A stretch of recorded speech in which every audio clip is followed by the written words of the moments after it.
Hello विद्यार्थी मित्रांनो, मी संगमेश्वर ढगे आपल्या सर्वांचं पुनश्च एकदा ऑनलाईन क्लासेसमध्ये हार्दिक स्वागत करतो। विद्यार्थी मित्रांनो, आज आपण पाहणार आहोत इयत्ता 10वी मधील इंग्रजी माध्यमातील पाठ 8 ऊर्जा शक्तीचा जागर।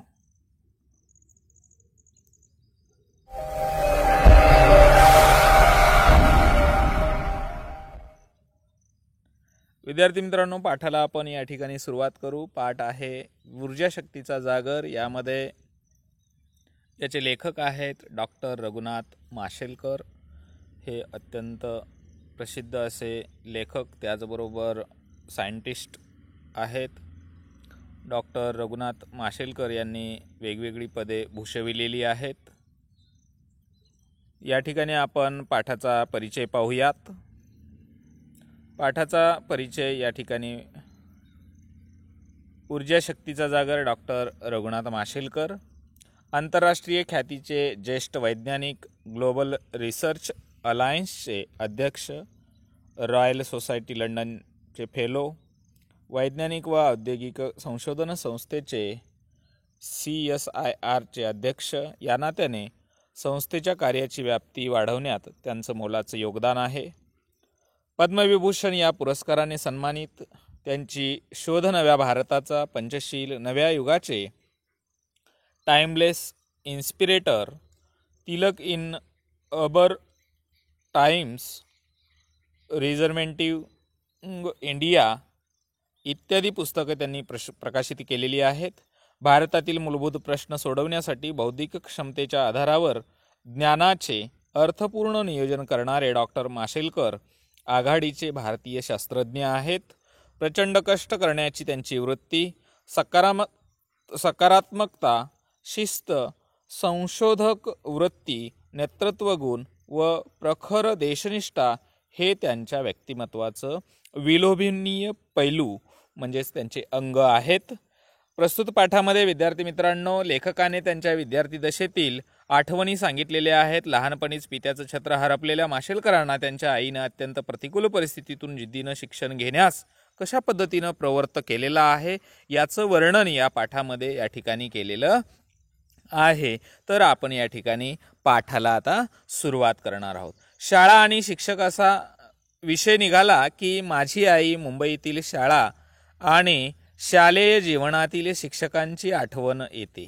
आणि लेखक म्हणतात की मला शाळा आणि शिक्षक असा जर विषय निघाला तर त्या ठिकाणी मुंबईमधील जी शाळा आहे, त्याचबरोबर जे शिक्षक आहेत, प्रत्येक विद्यार्थ्यांना आपल्या शैक्षणिक जीवनाची नक्कीच आठवण येते। गिरगावातील युनियन हायस्कूल आणि माझ्या शाळकरी वयामध्ये आपुलकीनं संस्कार करणारे भावे सर, जोशी सर आणि शिर्के सर या साऱ्यांचं माझ्यावरती फार मोठे ऋण आहेत। ऋण असणे म्हणजे फार मोठे कष्ट त्यांनी माझ्यासाठी घेतलेले आहेत आणि ते ऋण मी कधीही फेडू शकत नाही। अशा पद्धतीनं हायस्कूल आणि त्याचबरोबर शाळकरी वयामध्ये जे काही संस्कार करणारे शिक्षक होते, प्रत्येकाच्या जीवनामध्ये त्यांचं मोलाचं योगदान असतं।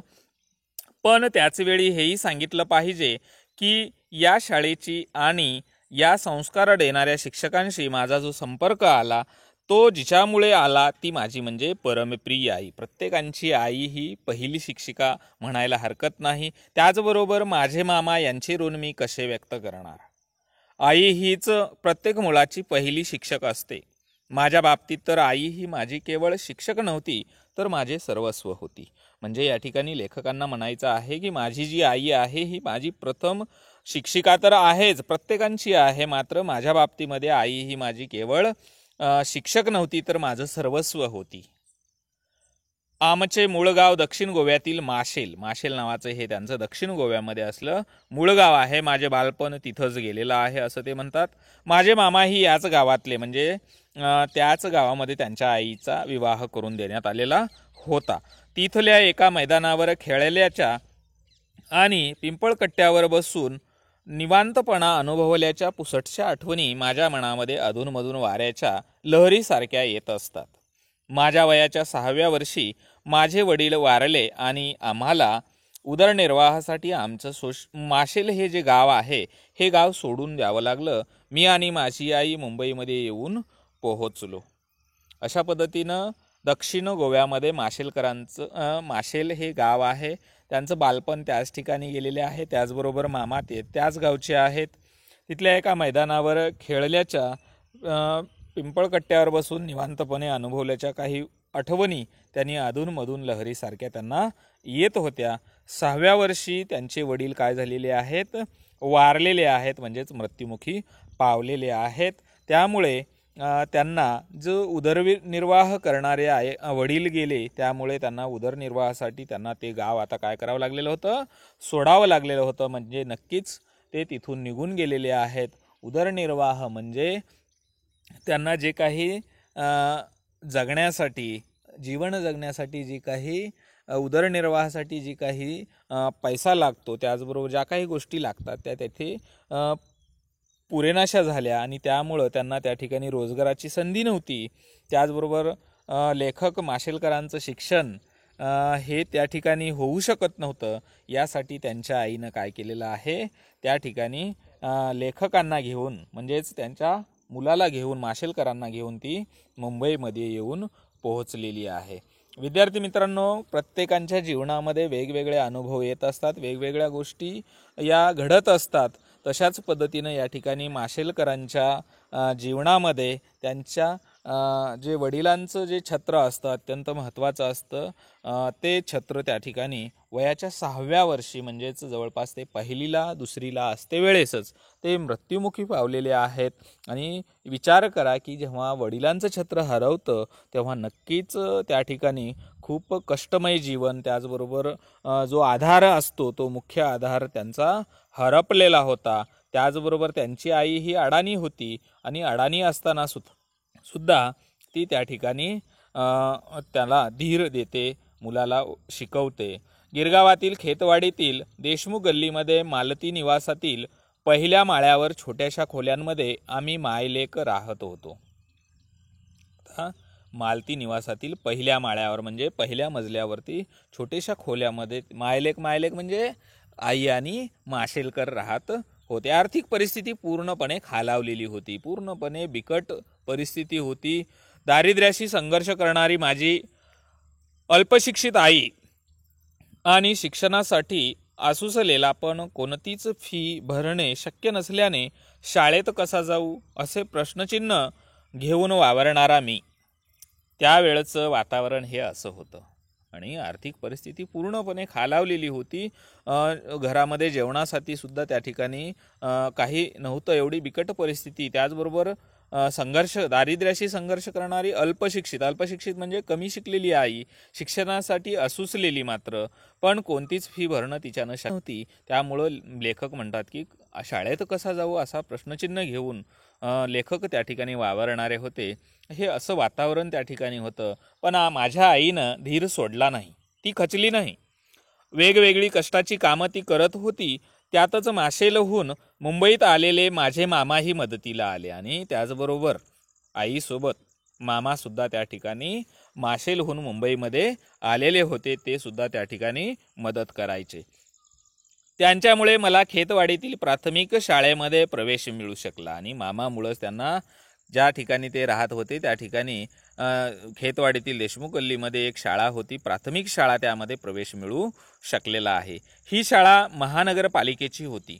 माझ्याप्रमाणेच शाळेची ही परिस्थिती बेताचीच होती, कारण त्या ठिकाणी जशी लेखकांची परिस्थिती होती अगदी तशाच पद्धतीची शाळेची सुद्धा परिस्थिती त्या ठिकाणी गेल्यानंतर त्यांना लक्षात आलेलं आहे.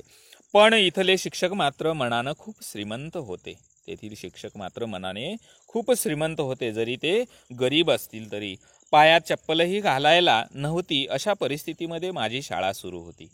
पायात चप्पलसुद्धा घालायला नव्हती अशी बिकट परिस्थिती त्या ठिकाणी, त्या परिस्थितीमध्ये त्यांनी त्या ठिकाणी शाळा सुरू केलेली. आजचे मुलं पहा तुम्ही, मला अशी चप्पल पाहिजे, मला खूप भारी चप्पल पाहिजे, ही चप्पल जमत नाही, फाटण्याच्या अगोदर दुसरी चप्पल आपली रेडी असते, अशा पद्धतीचा हट्ट आजची मुलं धरतात.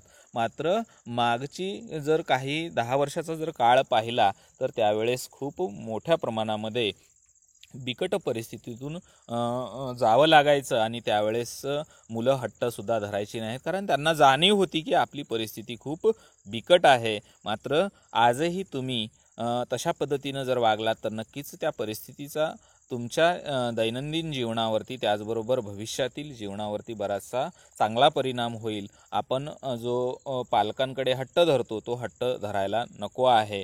वयाच्या 12व्या वर्षापर्यंत मला अनवाणीच राहावं लागलं आणि लेखक म्हणतात की वयाचे 12व्या वर्षापर्यंत त्यांना त्या ठिकाणी अनवाणी पायाने म्हणजे पायामध्ये त्यांनी कसलीही चप्पल किंवा वाहन, बूट, शूज, सॉक्स असं काहीही वापरलेलं नाही. एवढी त्यांची बिकट परिस्थिती होती आणि त्यांनी तशा परिस्थितीमध्येच त्यांचे दिवस काढलेले आहेत. मात्र ते दिवस तसे राहिलेले आहेत का? नाही. आज जर त्यांच्याकडं पाहिलं तर पूर्ण देशामध्ये त्यांचं नाव झालेलं आहे.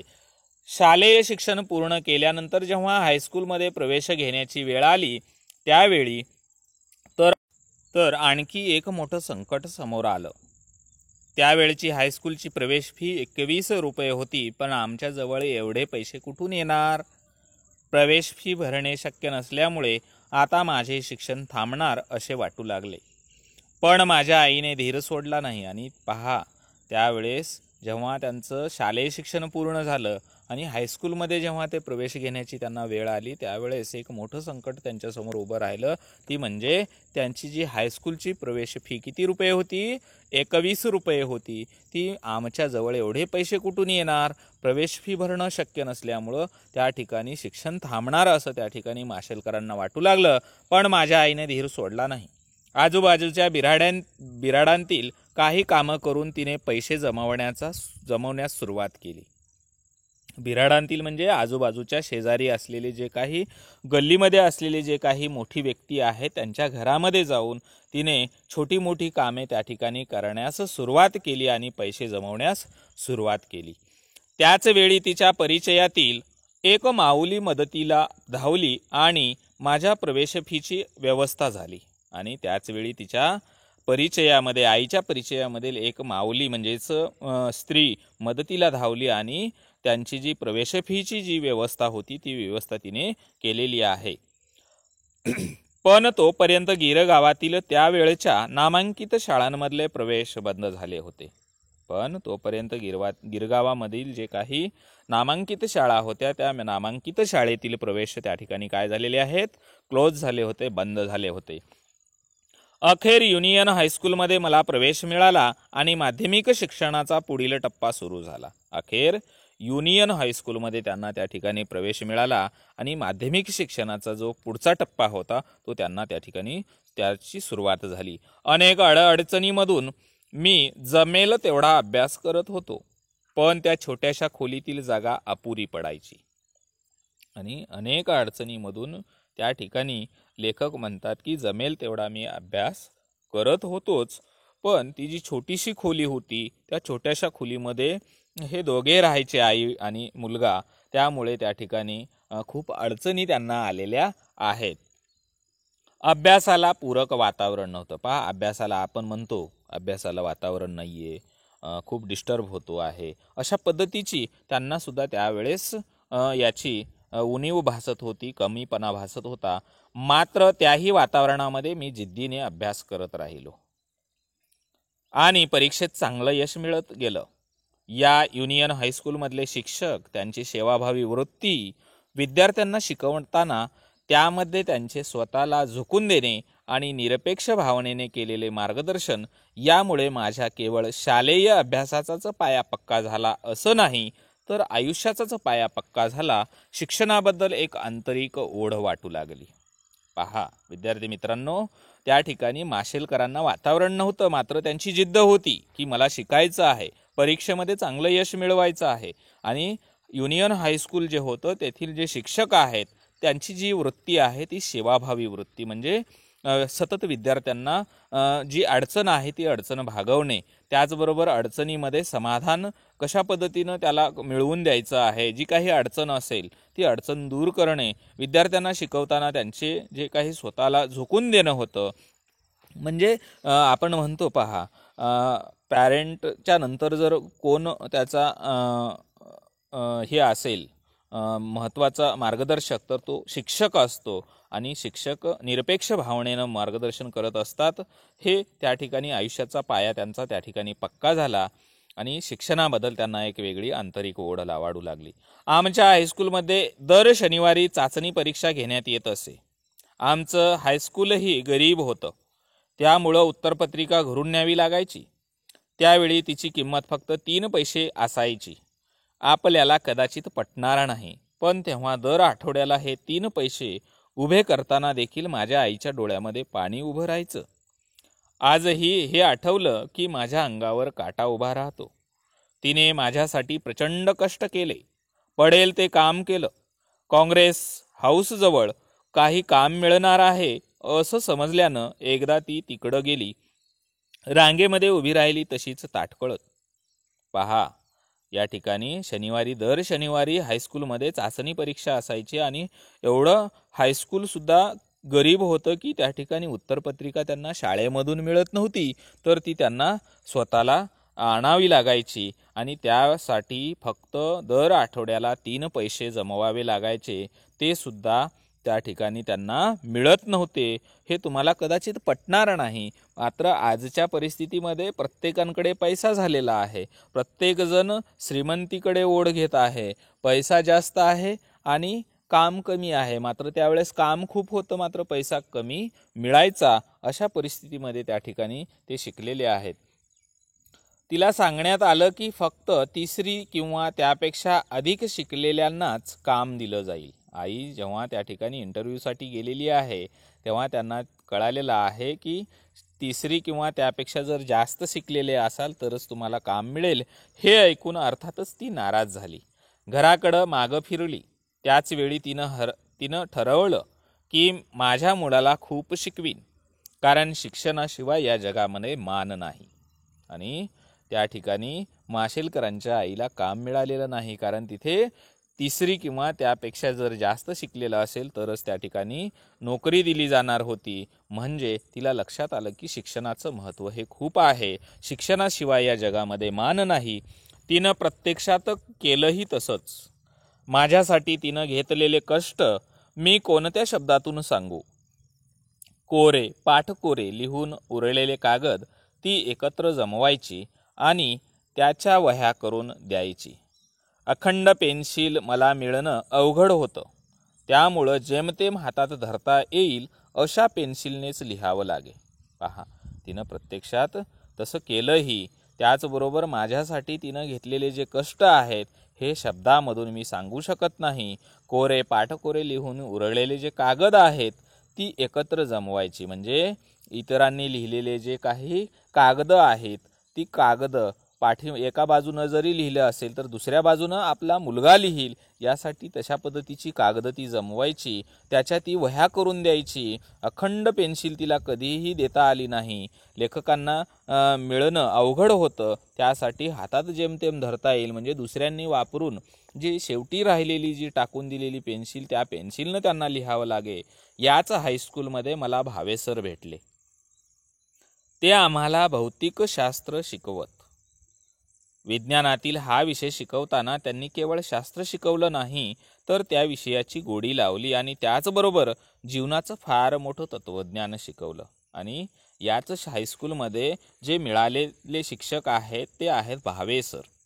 ते भावे सर कोणता विषय शिकवायचे? भौतिकशास्त्र हा विषय शिकवायचे, म्हणजे फिजिक्स. विज्ञानातील म्हणजे सायन्समधील हा विषय शिकवताना त्यांनी केवळ शास्त्र म्हणजे सायन्स शिकवलेलं नाहीये, तर त्या ठिकाणी विषयाची गोडी लावली. त्या विषयामध्ये त्यांनी गोडी निर्माण केली. त्याचबरोबर जीवनाचं एक मोठं तत्त्वज्ञान, फार मोठं तत्त्वज्ञान त्यांनी त्या ठिकाणी त्या पाठातून त्या विषयाच्या द्वारे त्यांनी त्यांना शिकवलेलं आहे. पहा विद्यार्थी मित्रांनो, जेव्हा आपण शिक्षण घेत असतो, जेव्हा आपले गुरु शिकवत असतात, शिक्षक शिकवत असतात, तेव्हा त्या ठिकाणी केवळ पुस्तकी ज्ञान न देता सोबत त्याच्या काही त्यांचे अनुभव त्या ठिकाणी सांगत असतात. जीवनामध्ये कशा पद्धतीच्या अडचणी येतात, त्या अडचणींना कशा पद्धतीनं आपण सामोरं गेलं पाहिजे. अडचणींवर केवळ आपण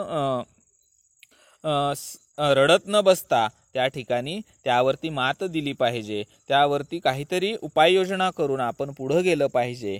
हेच तत्त्वज्ञान प्रत्येक वेळी शिक्षक शिक्षिका आपल्याला तुम्हाला जीवनामध्ये प्रत्येक वेळोवेळी प्रायमरी शिक्षक असतील, त्याचबरोबर सेकंडरी शिक्षक असतील, त्या वेळेस तुम्हाला जे मार्गदर्शन शिक्षकांकडून मिळत असतं ते अत्यंत महत्त्वाचं असतं.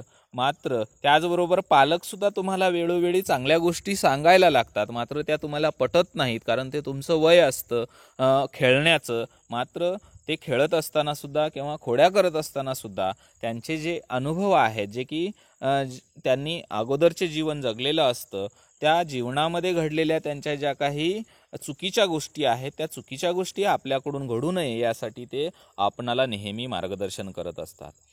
एके दिवशी शाळेमध्ये त्यांनी एक प्रयोग करून दाखवला. भिंगाच्या साहाय्यानं सूर्यकिरणाची शक्ती कागदावर एकत्र केल्यास कागद जळतो हे त्यांनी दाखवलं. एके दिवशी शाळेमध्ये त्यांनी काय केलेलं आहे, एक प्रयोग करून दाखवला. भिंग म्हणजेच पाहिलेला असेल तुम्ही, जर सूर्यकिरणाच्या समोर सूर्याच्या बाहेर जर उन्हामध्ये पकडलात आणि खाली जर कागद ठेवलात किंवा जे नारियल असतं त्या नारळाचं खसपट जर ठेवलं तर ते जळून जातं. म्हणजे सूर्यकिरणांची जी शक्ती आहे ती कागदावर एकत्र केल्यास कशा पद्धतीनं कागद जळतो त्यांनी ते दाखवलं. आणि माझ्याकडे बघून ते म्हणाले की माशेलकर, तुमची ऊर्जा शक्ती एकत्र करा, काहीही जाळता येईल. म्हणजे त्यांना केवळ तो त्या प्रयोगामधून सूर्यकिरण एकत्र केल्यानंतर उष्णता निर्माण होते हे दाखवायचं नाहीये, तर त्यांना पुढं जाऊन त्यांना एक शिक्षा सबक द्यायची आहे. त्यांना एक सांगायचं आहे की लेखकांना ते म्हणतात की माशेलकर, तुमची जी ऊर्जा शक्ती आहे ती एकत्र करा, काहीही जाळता येईल. एकीकडे मला एकाग्रतेचा मंत्र मिळाला आणि दुसरीकडे विज्ञान समजलं.